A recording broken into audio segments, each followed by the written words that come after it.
Genetical line cross করতে পারেনি বলেই লন্ডনের মন্ত্রী হয়েও সাবেক প্রধানমন্ত্রী শেখ হাসিনার ভাগ্নি টিউলিপ দুর্নীতি ছাড়তে পারেননি, এমন অভিযোগ করেছেন বিএনপির সিনিয়র যুগ্ম মহাসচিব রুহুল কবির রিজভী। শুক্রবার দুপুরে রাজধানীর কৃষিবিদ ইনস্টিটিউশনে এগ্রিকালচারিস্ট অ্যাসোসিয়েশন অব বাংলাদেশ অ্যাব আয়োজিত ছাত্রদল নেতা বীর প্রতীক এটিএম খালেদের ৪৫তম শাহাদাত বার্ষিকী উপলক্ষে আলোচনা সভায় তিনি এসব অভিযোগ করেন।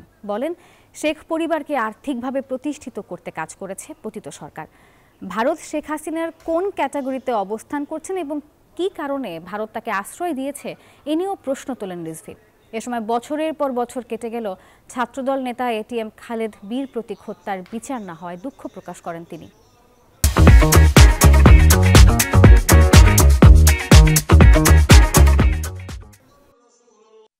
টিউলিপ লেখাপড়া করেছে ইংল্যান্ডে একজন এমপি, একজন জনপ্রতিনিধির ১ টাকা ১ পয়সা দুর্নীতি, এটা একটা স্বপ্নের বিষয়। কিন্তু তার জিন হচ্ছে বাংলাদেশের শেখ পরিবারের। ওখানে লেখাপড়া করে এমপি হওয়ার পরেও তার জেনেটিক্যাল যে লাইন, এই লাইন সে ক্রস করতে পারেনি বলেই এই অভিযোগগুলো তার উপরে বেরিয়ে আসছে।